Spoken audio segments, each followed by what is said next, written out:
২১শে জুলাই শহীদ দিবসের সভাকে সফল করে তুলতে তৃণমূল কংগ্রেসের পক্ষ থেকে রাজ্যজুড়ে চলছে জোর প্রস্তুতি। তারই অঙ্গ হিসেবে ভগবানপুর বিধানসভার অন্তর্গত মথুরা অঞ্চলে একটি বিশেষ প্রস্তুতি সভার আয়োজন করা হয়।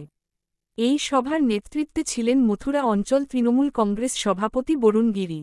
সভায় উপস্থিত থাকার আহ্বান জানানো হয় অঞ্চল ও গ্রাম পঞ্চায়েত স্তরের সব নেতা কর্মীদের, গ্রাম পঞ্চায়েতের প্রধান, উপপ্রধান, পঞ্চায়েত সমিতির সদস্য, কর্মাধ্যক্ষ, বুথ সভাপতি এবং অঞ্চল নেতৃত্বদের।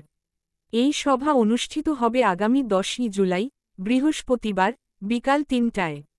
বরুণ গিরি জানান, ২১শে জুলাই কলকাতার সভায় মথুরা অঞ্চল থেকে বিপুল সংখ্যক কর্মী সমর্থক যাতে অংশ নেন, সেই লক্ষ্যে এই প্রস্তুতি সভার আয়োজন করা হচ্ছে। রাজনৈতিকভাবে ভগবানপুর বিধানসভা অত্যন্ত গুরুত্বপূর্ণ। বর্তমানে এই আসন বিজেপির দখলে থাকলেও ২০২৪ লোকসভা নির্বাচনে তৃণমূল কংগ্রেস এখানে বিজেপির থেকে অনেকটাই এগিয়ে রয়েছে। ফলে ২০২৬ এর বিধানসভা নির্বাচনে এই আসন পুনরুদ্ধার করতে দৃঢ়প্রতিজ্ঞ তৃণমূল নেতৃত্ব। তাই রাজ্য নেতৃত্বের নির্দেশে এখন থেকেই শুরু হয়েছে ধারাবাহিক কর্মসূচি। এদিনের সভায় কর্মীদের মধ্যে উৎসাহ ছিল চোখে পড়ার মতো। অঞ্চল সভাপতি থেকে শুরু করে বুথ স্তরের কর্মীরাও ২১শে জুলাইয়ের সভা সফল করতে ঐক্যবদ্ধভাবে কাজ করার সংকল্প প্রকাশ করেন।